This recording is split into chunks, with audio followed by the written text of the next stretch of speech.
एक बालक जो मगरमच्छ के तालाब में नहाया करता था, एक बालक जिसकी माँ दूसरों के घरों में काम करती थी, और एक बालक जिसने चैलेंज करके क्लास के मॉनिटर का चुनाव जीत लिया, और एक बालक जो जब स्कूल के हाफ टाइम की घंटी बजती तो उसके पिता के साथ दुकान पर उनका हाथ बटाने पहुंच जाता, और जब वापस घंटी बजती तो दौड़कर स्कूल पहुंच जाता। किसे पता था कि स्कूल और अपने पिता की दुकान के बीच झूलती इस खींचतान भरी जिंदगी को अपने मेहनत और लगन के पसीने से सींचता यह बालक एक दिन दुनिया के सबसे बड़े लोकतंत्र का राजा बन जाएगा। यह कहानी है भारत के प्रधानमंत्री नरेंद्र दामोदर दास मोदी की। नमस्कार, मैं हूं सोनू कुंतल और आप देख रहे हैं व्यूज इंडिया के कुर्सी के दिलचस्प किस्सों की खास सीरीज, जिसमें आज हम प्रधानमंत्री नरेंद्र मोदी के विषय में बात करेंगे। कहते हैं कि नरेंद्र मोदी बचपन से ही अड़ियल और जिद्दी स्वभाव के थे। इसका अंदाजा इस बात से लगाया जा सकता है, एक बार नदी के बीच में बने मंदिर पर लहरा रहे भगवा ध्वज को बदलना था। नदी पानी से बिल्कुल लबालब भरी थी और नदी में मगरमच्छ भी थे। जब किसी की हिम्मत ना हुई तो मोदी बिना कुछ सोचे ही नदी में कूद पड़े और मगरमच्छों से लड़ते हुए मंदिर तक पहुंच गए और ध्वज को बदल दिया। ऐसा ही एक और भी किस्सा है। वडनगर शहर के बीच एक शर्मिष्ठा नाम का तालाब है। उस समय यह तालाब मगरमच्छों से घिरा रहता था और मोदी इसी तालाब में कूद कूद कर नहाया करते थे। एक बार तो एक मगरमच्छ को पकड़कर उसके बच्चे को घर ले आए। जब माँ ने डांटा और समझाया कि किसी बच्चे को उसकी माँ से अलग नहीं किया जाता, तब कहीं जाकर मोदी इस बच्चे को वापस छोड़कर आए। मोदी के बचपन के मित्र सुधीर जोशी बताते हैं कि मोदी को मॉनिटर को अपनी कॉपी दिखाना बिल्कुल पसंद नहीं था, इसलिए मोदी ने कभी भी क्लास के मॉनिटर को अपनी कॉपी नहीं दिखाई और बाद में चैलेंज करके खुद मॉनिटर बन गए। साल 1959 की बात है। उस समय वडनगर के पुलिस ग्राउंड में संघ की शाखा लगा करती थी। 1948 में गांधी जी की हत्या के बाद पूरे देश भर में आरएसएस पर प्रतिबंध लगा दिया गया, जिससे गुजरात में भी संघ की जड़ें कमजोर पड़ गई। और जब प्रतिबंध हटा तो संघ को मजबूत करने के लिए युवाओं को संघ से जोड़ने की मुहिम शुरू की गई। तो बाबू भाई नायक नाम के एक संघ प्रचारक ने वडनगर में संघ की शाखा लगाना शुरू किया। वडनगर की इसी शाखा की एक लाइन में 8 साल के बाल स्वयंसेवक नरेंद्र मोदी भी हुआ करते थे। नरेंद्र मोदी का धर्म के प्रति बचपन से बहुत झुकाव था, इसलिए हमेशा से घर वालों को डर रहा कि लड़का कहीं सन्यासी ना हो जाए। इसलिए 13 वर्ष की उम्र में बाल्यावस्था में नरेंद्र मोदी की शादी करा दी गई, और जब 17 वर्ष की उम्र में घर में होने की बात चली तो नरेंद्र मोदी ने अचानक से घर छोड़ दिया। और घर छोड़कर नरेंद्र मोदी कहाँ गए, क्या किया, इसके बारे में किसी को कुछ नहीं पता। लेकिन एक इंटरव्यू में नरेंद्र मोदी खुद बताते हैं कि इस समय वो हिमालय चले गए थे। हिमालय से वापस आए तो वडनगर से सीधे अहमदाबाद के बस स्टैंड पर अपने चाचा की चाय की कैंटीन में काम करने चले गए। उसके कुछ दिन बाद गीता मंदिर के पास खुद की चाय की दुकान खोल ली। जब स्वयंसेवक शाखा से शाम को वापस आते तो मोदी की दुकान पर चाय पीने के लिए रुक जाते, और वहीं पर मोदी उन स्वयंसेवकों से संघ के विषय में चर्चा किया करते थे। इसके बाद मोदी अहमदाबाद के आरएसएस के दफ्तर में रहने लगे। यहाँ पर मोदी का काम था दफ्तर में रहने वाले लोगों के लिए चाय नाश्ता बनाना और झाड़ू लगाकर दफ्तर की सफाई करना। उसके बाद 1970 का दशक, जब गुजरात की कांग्रेस 2 धड़ों में टूट गई और कांग्रेस के युवा नेता चीमन भाई पटेल ने मौके का फायदा उठाया और घनश्याम ओझा को सीएम की कुर्सी से हटवा दिया और खुद को सीएम बनाने के लिए इंदिरा गांधी को मजबूर कर दिया। लेकिन 1973 में जब चीमन भाई पटेल की सरकार में भयंकर सूखा पड़ा तो देखते ही देखते महंगाई आसमान छूने लगी। दिसंबर 1973 में एलडी इंजीनियरिंग कॉलेज के छात्र मैस का बिल बढ़ाए जाने के विरोध में सड़कों पर उतर आए और फिर गुजरात में पूरा आंदोलन फैल गया। नतीजा यह हुआ कि गुजरात के 40 शहरों में कर्फ्यू लगाना पड़ा। हालात पर काबू पाने के लिए आर्मी को तैनात करना पड़ा, लेकिन छात्रों का आंदोलन दिन पर दिन बढ़ता जा रहा था। इंदिरा ने चीमन भाई पटेल की सरकार को बर्खास्त करके राष्ट्रपति शासन लगा दिया। लेकिन आंदोलन यहाँ नहीं रुका, बल्कि समाज के पुनर्निर्माण का नारा बुलंद करते हुए नवनिर्माण आंदोलन का ऐलान हुआ और नवनिर्माण आंदोलन शुरू हो गया। इस आंदोलन में जो राजनीतिक दल जुड़े हुए थे उनमें उस वक्त का जनसंघ भी शामिल था, और युवा नरेंद्र मोदी जनसंघ के स्टूडेंट विंग के एबीवीपी के इंचार्ज हुआ करते थे। 25 जून 1975 को देश में आपातकाल की घोषणा कर दी गई, लेकिन उससे 7 दिन पहले बाबू भाई पटेल के नेतृत्व में मोर्चा सरकार ने गुजरात में सत्ता संभाली। गुजरात सूबे में यह पहली गैर कांग्रेसी सरकार थी, इसलिए संघ गुजरात में चैन की सांस ले रहा था। लेकिन जब 25 जून 1975 को आपातकाल की घोषणा हुई तो अहमदाबाद में संघ के दफ्तर में हड़कंप मच गया, क्योंकि आरएसएस पर बैन लगा दिया गया था। 7 जुलाई को संघ के विभाग प्रचारकों की पहली बैठक अहमदाबाद में बुलाई गई। क्योंकि मोदी स्टूडेंट विंग के प्रचारक थे, इसलिए नरेंद्र मोदी भी इस मीटिंग में गए। नरेंद्र मोदी इस मीटिंग में एक सिख के बेस में गए थे। विभाग प्रचारकों की यह मीटिंग इसलिए बुलाई गई थी ताकि इस बात का निर्णय लिया जा सके कि अब संघ के काम किस तरह से किए जाएंगे, क्योंकि मीडिया को प्रतिबंधित कर दिया गया था और सूचनाओं का आदान प्रदान नहीं हो पा रहा था। तो सूचनाओं का आदान प्रदान किस प्रकार से हो, इसलिए इस मीटिंग को बुलाया गया था। इमरजेंसी के दौरान मोदी ने भेष बदल बदल कर पूरे देश में यात्राएं की, पूरे देश में घूमे और आपातकाल के खिलाफ पर्चे छापकर पर्चे बांटते रहे। 1977 में इमरजेंसी के हटाए जाने के बाद केंद्र में जनता पार्टी की सरकार बनी और मोरारजी देसाई देश के पहले गैर कांग्रेसी प्रधानमंत्री बने और गुजरात में एक बार फिर बाबू भाई पटेल की जनता मोर्चा की सरकार बनी। अगले ही साल नरेंद्र मोदी को संघ में तरक्की दे दी गई और उनको गुजरात के 6 जिलों का इंचार्ज प्रचारक बनाया गया। साथ ही साथ संघ और संगठन के बीच तालमेल बनाने की जिम्मेदारी भी नरेंद्र मोदी को दे दी गई। लेकिन जब 1980 में केंद्र में जनता पार्टी की सरकार गिर गई तो जनता पार्टी के घटक जनसंघ को भी खत्म कर दिया गया और उसकी जगह 1980 में भारतीय जनता पार्टी बीजेपी बनी। जनता पार्टी की सरकार गिरने के बाद लोकसभा चुनाव हुए और 2 साल पहले जो कांग्रेस बुरी तरह से हारी थी वापस सत्ता में जोरदार तरीके से लौट आई और एक बार फिर से इंदिरा गांधी देश के प्रधानमंत्री बनी। इसी के साथ गुजरात की राजनीति में भी कांग्रेस की वापसी हुई और माधव सिंह सोलंकी गुजरात के मुख्यमंत्री बने। गुजरात में कांग्रेस की यह जीत इतनी बड़ी थी कि इस जीत के रिकॉर्ड को नरेंद्र मोदी भी आज तक नहीं तोड़ पाए। लेकिन गुजरात में कांग्रेस की जड़ें अगले ही कुछ सालों में कमजोर पड़ने लग गई और इसकी वजह थी माधव सिंह सोलंकी की आरक्षण नीति। इस आरक्षण नीति के चलते पूरे गुजरात में आंदोलन होने लगे। भारी मात्रा में छात्र आंदोलन करते हुए सड़कों पर उतर आए। इससे हुआ यह कि कांग्रेस का वोट बैंक, जिसमें उसे अभी कुछ ही समय पहले बम्पर जीत दिलाई थी, कांग्रेस से छिटकने लग गया, जिसका परिणाम तब पता चला जब 1987 में अहमदाबाद के म्युनिसिपल कॉर्पोरेशन के चुनाव में बीजेपी को भारी जीत हासिल हुई। इस चुनाव के प्रचार को मोदी ही लीड कर रहे थे और इसी के बाद मोदी को गुजरात बीजेपी का महासचिव बना दिया गया और मोदी को संघ से भाजपा में लाया गया। इसके बाद गुजरात में विधानसभा के चुनाव हुए और भाजपा ने जहां 1985 में महज 11 सीटें जीती थी, 1990 में बढ़कर 67 सीटों तक जा पहुंचे। भाजपा ने गुजरात में पहली बार जनता दल के साथ गठबंधन में चिमन भाई पटेल के नेतृत्व में सरकार बनाई।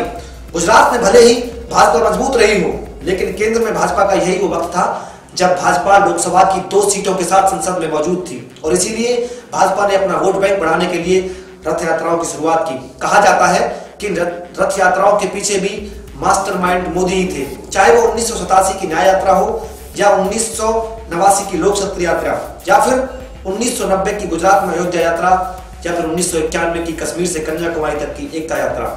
लेकिन ऐसा नहीं है कि गुजरात में बीजेपी की जड़ें जमाने में सिर्फ और सिर्फ नरेंद्र मोदी का ही योगदान हो। इसमें केशुभाई पटेल, गजेंद्र गढ़कर, नाथूलाल झगड़ा, शंकर सिंह वाघेला और काशीराम राणा जैसे बड़े दिग्गज नाम शामिल थे।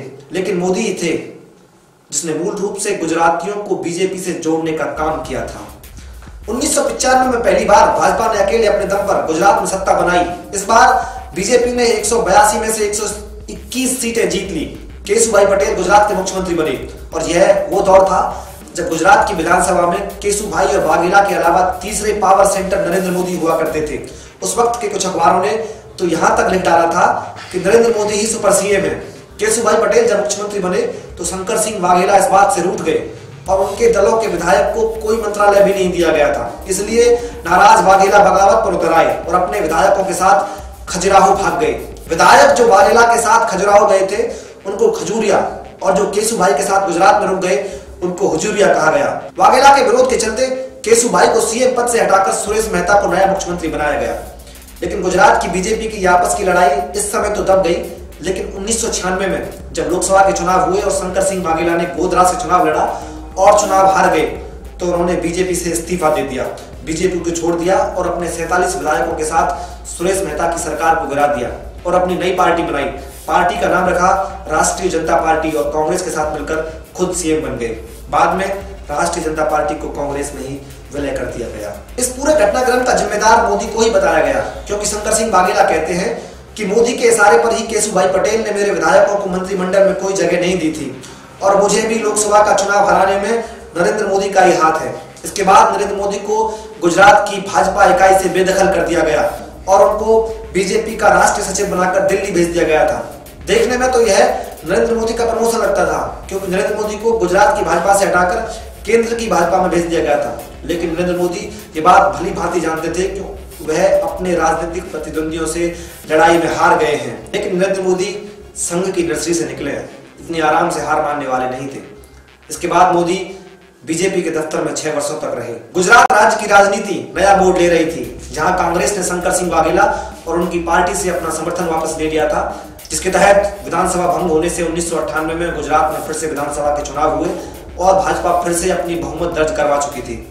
मोदी को अभी भी भाजपा केंद्र इकाई ने दिल्ली से ही जोड़ रखा था और केशुभाई पटेल को वहां के मुख्यमंत्री के रूप में शपथ दिलाई गई। केशुभाई पटेल की सरकार को अब ना तो विपक्ष से डर था और ना ही किसी के बागी होने का डर था। पटेल होने के नाते उनकी पटेल समुदाय पर राज्य सरकार पर अच्छी पकड़ बनी हुई थी, लेकिन कुदरत को कुछ और ही मंजूर था। 26 जनवरी 2001 को सुबह करीब 8 से 9 बजे के बीच जबरदस्त भूकंप ने गुजरात को हिला दिया। केंद्र बिंदु कच्छ भुज में था, लेकिन अहमदाबाद शहर की कई गगनचुंबी इमारत धराशायी हो गई। एक तरफ बेघर होने का गम और दूसरी तरफ सरकारी इंतजामात का नाकाफी होना। भूकंप का घाव और गहरा होता जा रहा था। गुजरात के लोगों में भूकंप के कारण सरकार के खिलाफ फैला असंतोष 2001 में हुए विधानसभा उपचुनाव में देखने को मिला। सभी 3 सीटों पर भाजपा चुनाव हार गई और कांग्रेस यहां जीतने के साथ साथ अगले विधानसभा चुनाव में बहुमत मिलने का दम भर रही थी। इस हार से भाजपा की राज्य इकाई में भी केशुभाई पटेल के खिलाफ सुर उठने शुरू हो गए थे, जिसकी जानकारी भाजपा की केंद्र इकाई को भी थी। पार्टी को अगले चुनाव में हार का भी डर था, इसलिए भाजपा ने इस वक्त बदलाव जरूरी समझा। नतीजतन केशुभाई पटेल को मुख्यमंत्री पद से इस्तीफा देना पड़ा। स्वर्गीय माधवराव सिंधिया की दुर्भाग्यपूर्ण हवाई दुर्घटना में मृत्यु हो गई। उसके साथ ही कई पत्रकार भी मारे गए। आप सोच रहे होंगे कि हम नरेंद्र मोदी और गुजरात की राजनीति की बात करते करते अचानक माधवराव सिंधिया की मौत पर कैसे पहुंच गए। लेकिन माधवराव सिंधिया के साथ जिन पत्रकारों की मौत हुई उनमें सीनियर कैमरामैन गोपाल बिष्ट भी शामिल थे और नरेंद्र मोदी इन्हीं के दाह संस्कार में शामिल थे। तभी मोदी के फोन की घंटी बजी। मोदी ने जब फोन उठाया तो ये फोन पीएमओ की तरफ से था।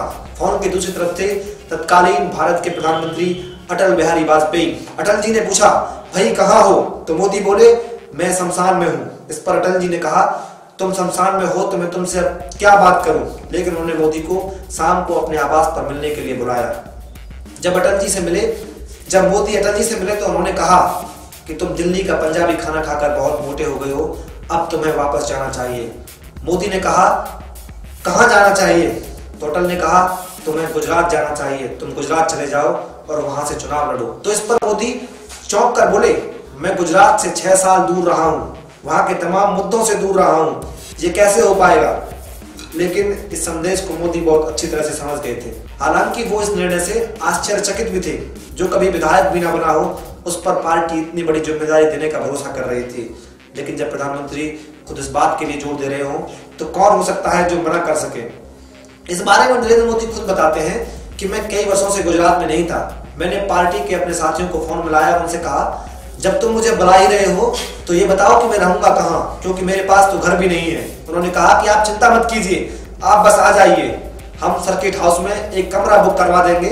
तो मैंने उनसे कहा कि आप कमरा बुक करवाइए, लेकिन क्योंकि मैं कोई एमएलए नहीं हूँ इसलिए उस कमरे का खर्चा मैं खुद उठाऊंगा, उसका खुद किराया दूंगा। लेकिन ये तो कहानी का एक पहलू है, लेकिन कहानी का दूसरा पहलू भी है और वो ये है कि दिल्ली में रहने के दौरान नरेंद्र मोदी संघ और बीजेपी के राष्ट्रीय नेतृत्व के संपर्क में आए। 1998 में केशुभाई की सरकार बनने के कुछ समय बाद ही मोदी ने उनके खिलाफ लॉबिंग तेज कर दी। 2001 में भुज भूकंप के बाद मोदी को दिल्ली के कई अखबारों और पत्रिकाओं के दफ्तर में केशुभाई की सरकार के खिलाफ दस्तावेज उपलब्ध कराते हुए देखा गया था। इस दौरान शंकर सिंह वाघेला एक बार फिर से बीजेपी से विद्रोह कर चुके थे। मोदी दिल्ली में संघ के नेताओं के सामने यह बात साबित करने में लगे हुए थे कि शंकर सिंह वाघेला के बारे में उनका अंदेशा कितना ठीक साबित हुआ। इस बीच उन्होंने मीडिया में भी अपनी पैठ बनानी शुरू कर दी थी और समाचार चैनलों पर उन्हें बीजेपी का पक्ष रखते हुए देखा जा सकता था। दी कारवा मैगजीन को दिए इंटरव्यू में आउटलुक पत्रिका के संपादक विनोद मेहता बताते हैं कि जब नरेंद्र मोदी दिल्ली में बीजेपी के लिए काम कर रहे थे तो वो एक दिन मेरे से मिलने मेरे दफ्तर में आए। उनके पास कुछ ऐसे दस्तावेज थे जो गुजरात की केशुभाई की सरकार के खिलाफ जाते थे। इसके कुछ दिन बाद मैंने सुना कि उन्हें गुजरात का मुख्यमंत्री बनाया जा रहा है। खैर, 7 अक्टूबर 2001 को नरेंद्र मोदी ने पहली बार गुजरात के मुख्यमंत्री के रूप में शपथ ली। जब मोदी ने गुजरात के मुख्यमंत्री के रूप में शपथ ली तो शुरुआती दिनों में तो ये कयास लगाए जा रहे थे कि ये गुजरात में कुछ दिनों के मेहमान हैं, यहाँ मुख्यमंत्री के रूप में इन्हें सुशोभित तो कर दिया गया था, लेकिन एक नेता के रूप में कहीं भी इनकी गुजरात के नागरिकों के बीच कोई पहचान नहीं बन पा रही थी। यहाँ हर जुबान यही बोल रही थी कि अगले विधानसभा चुनाव में भाजपा का गुजरात से पत्ता साफ हो जाएगा। उस समय शायद ही किसी ने यह सोचा हो कि मोदी अब तब तक गुजरात के प्रधानमंत्री बने रहेंगे तब तक कि वो भारत देश के प्रधानमंत्री न बन जाए। मोदी के मुख्यमंत्री बनने के लगभग 5 महीने बाद गुजरात में वह हुआ जिसका दाग हमेशा के लिए गुजरात के दामन पर लग गया। 27 फरवरी 2002 की सुबह जैसे ही Sabarmati express Godhra railway station के पास पहुंची, उसके एक कोच से आग की लपटें उठने लगी और धुएं का गुबार निकलने लगा। ट्रेन के 6 डिब्बों में भीषण आग लग गई थी, जिससे कोच में मौजूद यात्री उसकी चपेट में आ गए। इनमें से ज्यादातर वह कार सेवक थे जो राम मंदिर आंदोलन के तहत अयोध्या में एक कार्यक्रम से लौट रहे थे। आग में झुलसकर 59 कार सेवकों की मौत हो गई। 28 फरवरी को गोधरा से कार सेवकों के शव को खुले ट्रक में डालकर अहमदाबाद लाया गया। यह घटना चर्चा का विषय बन गई और इसके बाद इन शवों को उनके परिजनों को न देकर विश्व हिंदू परिषद को सौंप दिया गया। जल्दी ही गोधरा ट्रेन की इस घटना ने पूरे गुजरात में सांप्रदायिक दंगों का रूप ले लिया। उसके बाद 4 अप्रैल 2002 को गुजरात दंगों के ठीक 1 महीने बाद तत्कालीन प्रधानमंत्री अटल बिहारी वाजपेयी ने गुजरात का दौरा किया। शाम को जब अटल बिहारी वाजपेयी प्रेस कॉन्फ्रेंस को संबोधित कर रहे थे तो मोदी भी उनके बगल में बैठे थे। जब पत्रकारों ने उनसे पूछा कि उनका मुख्यमंत्री के लिए क्या संदेश है, तो अटल बिहारी बोले, चीफ मिनिस्टर के लिए मेरा एक ही संदेश है, वो राजधर्म का पालन करें। राजधर्म ये शब्द काफी सार्थक है, मैं भी उसी का पालन कर रहा हूँ, पालन करने का प्रयास कर रहा हूँ। राजा के लिए, शासक के लिए प्रजा में कोई भेद नहीं हो सकता, न जन्म के आधार पर, न जाति के आधार पर, न संप्रदाय के आधार पर। जब वाजपेयी राजधर्म शब्द का अर्थ समझा रहे थे, सार्थक शब्द का अर्थ समझा रहे थे, तब मोदी ने प्रधानमंत्री की बात को बीच में काटते हुए कहा, हम भी तो वही कर रहे हैं साहब। तो वाजपेयी भी बोले, मुझे विश्वास है कि नरेंद्र भाई भी वही कर रहे हैं। इसके बाद उन्होंने बहुत बहुत धन्यवाद कहते हुए प्रेस कॉन्फ्रेंस को खत्म कर दिया। गुजरात में दंगों के बाद मोदी की इच्छा थी कि अभी चुनाव करा लिए जाएं। मोदी ने अपने कार्यकाल खत्म होने के 8 महीने पहले ही जुलाई में विधानसभा भंग करने की सिफारिश कर दी। सितंबर के महीने में मोदी ने जब प्रचार की कमान संभाली तो अपना वही पुराना फॉर्मूला अपनाया जिसे वे अभी तक आजमाते आए थे और हर बार उसका रिजल्ट भी सटीक निकला था। मोदी ने गुजरात गौरव यात्रा की शुरुआत की। इस यात्रा के दौरान मोदी गुजरात की 182 सीटों में से 150 से ज्यादा सीटों तक पहुंचे।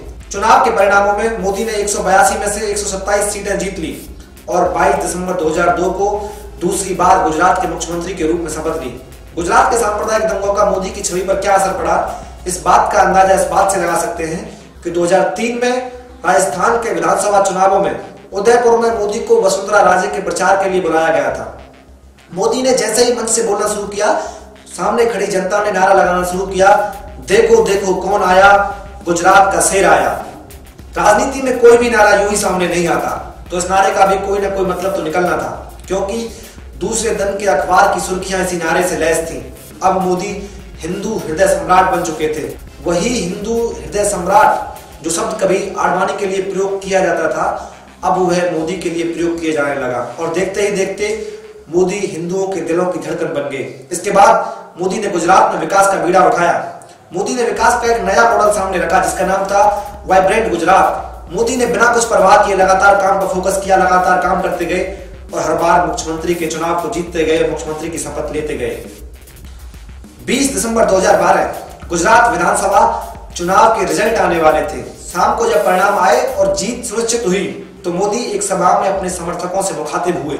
नीचे खड़ी भीड़ दिल्ली दिल्ली के नारे लगा रही थी, जिसको सुनकर मोदी ने अपने मजाक भरे अंदाज में कहा कि अगर आपकी इच्छा है तो मैं एक दिन के लिए दिल्ली हो आऊंगा। और उसके बाद भीड़ ने पीएम पीएम के नारे लगाने लगे।